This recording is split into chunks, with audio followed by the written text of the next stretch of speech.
When I first started here as the Indigenous Liaison Officer, I was well aware that Uncle Eric Deeral was about, and I realised that a lot of people didn't know who Uncle Eric was. Everyone's heard of Uncle Neville Bonner, and a lot of people hadn't heard of Uncle Eric Deeral. But it wasn't until recently when the government changed hands, and Madam Speaker Fiona Simpson, as first Madam Speaker, may I add, of the Queensland Parliament, and she approached us at the community engagement area and said, look, it's been a long time coming. I think it's about time that somebody acknowledges Uncle Eric Deeral for his contribution as being the only Indigenous member of Queensland Parliament in 150 years, and I was thrilled to hear that.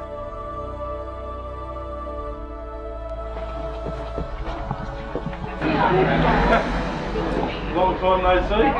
This is actually your service in the Queensland Parliament, but also your election results.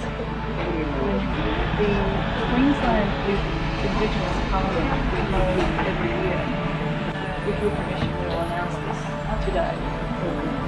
And also, when I go back to Parliament tomorrow, we'll also be announcing it. Can we have your permission to? On behalf of the Legislative Assembly of Queensland, I am here to acknowledge and honour former Member for Cook and Australia's first Indigenous State Parliamentarian, Mr Eric Deeral. Mr Eric Deeral is a significant leader in our nation, our state and among his people. Defeating 6 other candidates to win the state electorate of Cook in 1974, Mr Deeral represented all members of his electorate. He sought improved roads for the far north to allow tourists and other industries to develop. He also ensured improvements were made to schools and medical treatment access. Mr Deeral, I've read your maiden speech with great interest and admiration. You were and continue to be a great leader, a role model for all people. I honour your continuing contribution to the Indigenous community. I've been asked to say a few words, but occasions like this, I run out of words. And that's exactly what happened now. So excuse me if I don't, and if I start, I won't know when to finish. So excuse me, but this is a real honour that I didn't expect. But thank you very, very much. Thank you. My dad, when he went into politics, he always told us stories that it was the elders of this community who told him, you know, you must do this. And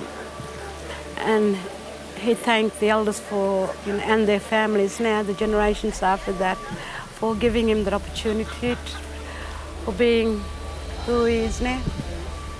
And he really is a true statesman and a true leader. And he's done an enormous amount for this community. I've got great respect for him. I'm actually quite humbled to be following him on. Oh, he's been a good friend for a long time. We've had a lot of discussions about, particularly about association with land, and he's helped me to understand the importance of land, not only to the whole economic development of these communities, but it's their core, it's their heart. And we trade in land, buy and sell, but these people don't. This is their very being, and he's helped me to understand that. I have a great respect for him. Oh, one thing I haven't said to the daughters, to the children, to the family. You've shared with this community. You've shared this man with Cape York. You've shared him with Queensland too. This man today, Mr. Eric Deeral, has proven in the past that it can be done. You can be part of it. But you have to mix. You have to be in the mix to make it happen. We're very privileged to be here today for this occasion to honour Uncle Eric. This is a real special man. To me, Uncle Eric he just epitomises the relationship that our two communities have got. And I'm speaking locally here.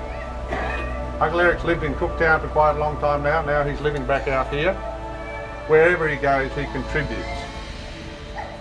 This is a real politician, this one, and a real man. You talk about wisdom. You talk about dignity. You talk about humility. These are the human traits that everybody, no matter where you come from, no matter what your background is, we recognise and we appreciate those qualities in people. And that's what this man shines with. Eric Deeral was a man who had a strong voice for his community, his people, and the whole electorate. And it's clear when you read his maiden speech what his priorities were. But when he left Parliament, he continued to serve. He didn't stop serving his community. And I think when you look at his legacy, that's what really shines brightly. But I think his strongest legacy will be those who will be inspired to follow him. We need to see that inspiration flow into other Queenslanders, other young Indigenous Queenslanders, to say this is an opportunity to serve their communities.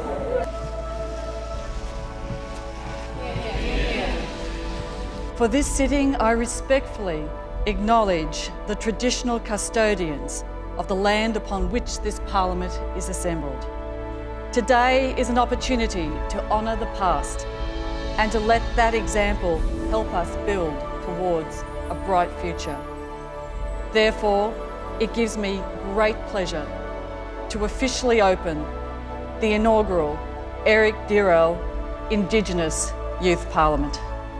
Congratulations on our initial speeches. If that's the calibre of what's to come, you're going to have an outstanding day. I wish you all the best in your deliberations. I think it's important that we should honour Uncle Eric because he has been the only one in Queensland Parliament to ever go through the government. The impact on meeting Uncle Eric on myself, and I hope other people around here, is that they feel that the gap is closing. Sometimes it's very easy to talk about the gap, but we don't know how wide the gap is. We can't measure it. I think showing that Uncle Eric has been a part of the Queensland Parliament gives inspiration. You can see that there are pathways to be involved in the state. I believe that when we have seen other people involved, we can have our own vision. Meeting Uncle Eric for the first time was an inspiration. It was emotionally touching and I was very privileged. And the young people are saying how inspired they have been to hear your story and to meet you. It's very, very moving. I think it's important to honour Uncle Eric and name the Youth Parliament after him because he was the first. He was a groundbreaker, and with him growing up, the past policies has influenced him in a negative way, but he's been able to turn into a positive influence for our people. I welcome all participants, mentors and observers here this morning to what is a very special day. I welcome our special guest, Mr Eric Deeral. It was the old people who fought for this to happen. And it has happened now. So my message to all young people, doesn't matter what their nationality is, to take advantage of that opportunity that we have now.